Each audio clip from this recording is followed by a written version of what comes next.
औज़ुबिल्लाहिमिनश्शैतानिर्रजीम बिस्मिल्लाहिर्रहमानिर्रहीम। आयत नंबर 85 सूरह अल-बकरा। इस आयत को समझने के लिए हमें हजरत अब्दुल्ला बिन सलाम की वो रवायत को समझना पड़ेगा। आप फरमाते हैं कि एक दफा हम जिहाद कर रहे थे और रिहा नामी मुकाम के ऊपर हमने एक यहूदिया लौंडी को खरीदा 700 दिरहम के बदले।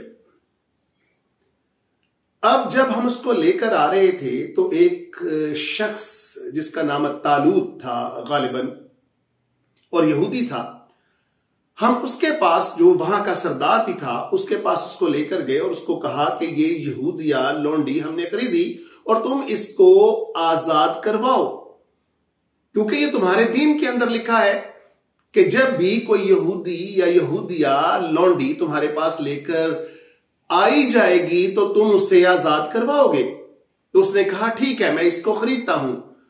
तो तुमने कितने में खरीदी? 700 में, मैं तुम्हें 1400 देता हूं। तो हजरत अब्दुल्ला बिन सलाम कहते हैं कि नहीं, मैं तो नहीं देता, मैं तो इसके 4000 दिरहम ही लूंगा।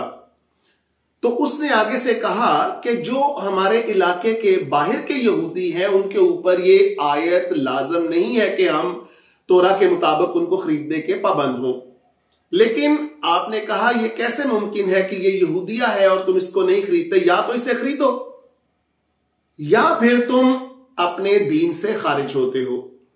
तो मजबूरन उसने 4000 दिरहम दिए और उस यहूदिया को आजाद करवाया। उसके ऊपर हजरत अब्दुल्ला बिन सलाम ने 2000 दिरहम उसको वापस किए और तंजिया आलम में कहा कि वाह क्या लोग हैं। अब जरा इस आयत की तरफ अगर हम जाते हैं और समझने की कोशिश करते हैं तो अल्लाह ताला ने यही बातें इनसे फरमाई कि तुम कैसे लोग हो, खुद ही तुम लड़ते हो, खुद ही अपने दीनदारों यानी अपने मुताबिक यहूदियों को अपने देश से निकाल बाहर करते हो, खुद ही उनको जब वो गुलामी की किसी भी सूरत के अंदर चले जाएं और तुम्हारे सामने मंडियों के अंदर या तुम्हारे सामने ला पेश किए जाएं तो उनको दुगने पैसे देकर खरीदते हो। कैसे हो तुम लोग? जो चीज तुम्हारे ऊपर हराम कर दी गई, तुमने उनकी कैसी तौजीहात निकाल ली। दीन के अंदर कुछ बातें तो तुम मानते हो और कुछ बातें नहीं मानते। दोस्तों, ये बिल्कुल वही आलम है कि आज हम दीन के अंदर हमने अपने मर्जी के उसके अंदर कोई मानी तराश कर लिए हुए हैं। आज हम दीन के अंदर अपनी मर्जी चलाने की कोशिश करते हैं। हमने सूद की बहुत सी शक्लों को कहा नहीं, ये तो हलाल है। अगर हम रिश्वत खानी करते हैं किसी जॉब को हासिल करने के लिए तो हम कहते हैं ये तो मजबूरी है। हम और भी मसाइल के अंदर अपनी अपनी तौजीहात निकालते रहते हैं, आप मुझसे बेहतर समझते हैं। तो दीन को हमने एज ए पार्शल लेना शुरू कर दिया कि जो हमें पसंद है, जबकि अल्लाह ताला फरमाते हैं कि दीन के अंदर अगर दाखिल होना है तो पूरे के पूरे दाखिल हो। मुझे ये तुम्हारी आधे कव्वे और आधे बटेर वाली कोई हाजत की जरूरत नहीं कि तुम इस तरह से दीन के, यानी मुराद क्या कि अपनी पसंद की चीजों को इख्तियार करो। अल्लाह ताला को किसी की भी हाजत नहीं है। यह हाजत दीन के अंदर आने की, उसको अपनाने की सिर्फ हमारी है, क्योंकि यह हमारी जरूरत है हमारी उखरवी छुटकारे और नजात के लिए। तो अल्लाह ताला फरमाते हैं, आप देखिएगा इसके अंदर अल्लाह ताला जो फरमा रहे हैं वो किस तरह हरफ बहरफ आज पूरी इस जो है बनी नूए इंसान के ऊपर किस तरह फिट बैठती है। तो आए शुरू करते हैं।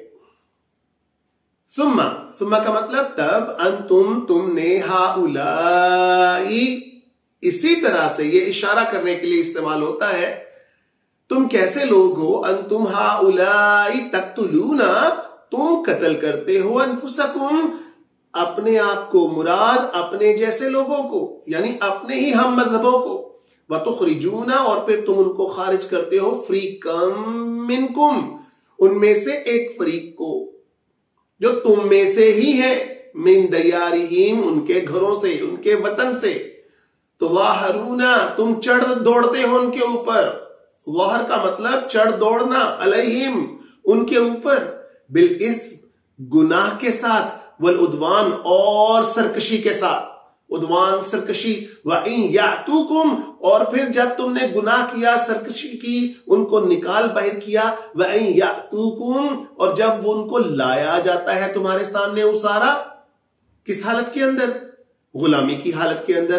तुफादूहुम, हुम का मतलब उनके फिदिया, तुम उनको फिदिया देते हो, उनका फिदिया देते हो, वो मुहर्रमुन, हालांकि वो हराम है तुम्हारे ऊपर, अलैकुम, तुम्हारे ऊपर, इखराजुहुम, उनको खारिज करना ही तुम्हारे ऊपर हराम था, लेकिन यह भी शायद तुम्हारे ऊपर एक सजा है कि जब वो तुम्हारे ऊपर लाए जाएं तो तुम उनको फिदिया देकर छुड़वाते हो। क्यों? अफतुमिनूना, क्योंकि तुम क्या ईमान लाते हो, अलिफ के ऊपर हमजा, इसका मतलब क्वेश्चन, क्या तुम ईमान लाते हो, बिबादिल किताब, कुछ किताब के ऊपर, व तकफुरून बिबाद, और कुछ किताब को तुम कुफर करते हो, मानते ही नहीं, अपनी अपनी मर्जी की चीजें उठाते हो, अपनी मर्जी की चीजें नहीं उठाते हो। फमा जज़ाउ मन यफ़अल, और कोई जजा नहीं, कोई बदला नहीं इसका, किसके अलावा, ज़ालिका मिनकुम, तुम्हारे लिए, इल्ला, मगर क्या है, अगर तुम इस तरह ही करोगे तो फिर सुन लो, इल्ला खिज़युन, मगर क्या है, खिज़युन, रसवाई है, जिल्लत है, किसके अंदर, फिल हया, जिंदगी के अंदर। कौन सी जिंदगी के अंदर? दुनिया। आखिरत में तो हम, अल्लाह ताला फरमाते हैं, बाद में पूछेंगे तुमसे, इस दुनिया के अंदर भी तुम्हारे ऊपर जिल्लत तारी कर दी जाएगी। वयौमल क़ियामा, और फिर क़यामत के दिन, युरद्दूना इला अशद्दिल अज़ाब, उसका अजाब तो तुम्हें बाद में भुगतना पड़ेगा। युरद का मतलब, रद का मतलब पलटाया जाएगा तुम्हें, इला, किसकी तरफ, अशद्दिल अज़ाब की तरफ। वमल्लाहु बिगाफिल, और जान लो कि अल्लाह बिल्कुल गाफिल नहीं है, अम्मा तामलून, जो कुछ भी तुम करते हो।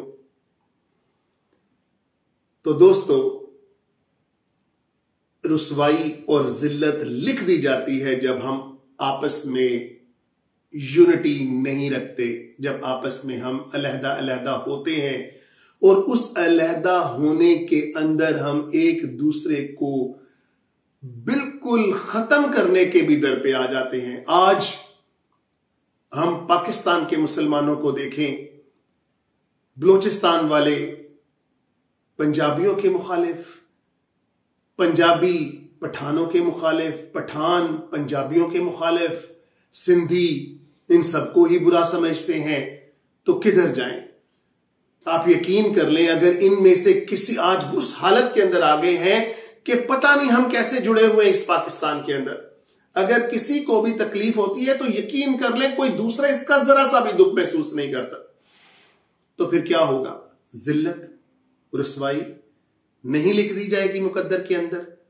और जब अल्लाह ताला ने आजादी जैसी नेमत दी और फिर उस नेमत का कुफरान किया, तो इस दुनिया के अंदर तो जिल्लत आएगी, तो क्या उस नेमत का हिसाब किताब नहीं होगा क़यामत वाले दिन?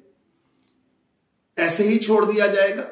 और अल्लाह ताला बिल्कुल भी गाफिल नहीं है कि जो कुछ देते हैं उसकी आजमाइश इंसान के ऊपर रखते हैं किसी भी नेमत की। तो दोस्तों, बहुत आंखें खोल देने वाली आयत हैं ये, और हमें इनको पढ़ना है, इनके ऊपर अमल करना है, ताकि हम उस यूनिटी के मुकाम के ऊपर पहुंच सकें जब एक दुनिया के नुक्कर से दूसरी दुनिया के नुक्कर के ऊपर अगर किसी मुसलमान को कोई तकलीफ होगी तो उसकी तकलीफ दूसरी जगह महसूस की जाएगी। अगर मोहम्मद बिन कासिम सिंध के अंदर अटैक कर सकता है सिर्फ एक औरत के खत लिखने के ऊपर, तो फिर क्या वो टाइम दोबारा नहीं आएगा?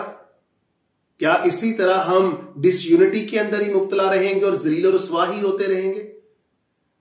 तो देखें, जब वो आलम था तब हमारी हालत क्या थी, अब ये आलम है तो तब हमारी हालत क्या है। अल्लाह हमें इसके ऊपर अमल करने की तौफीक दे। वाखिर दावाना अल्हम्दुलिल्लाहि रब्बिल आलमीन।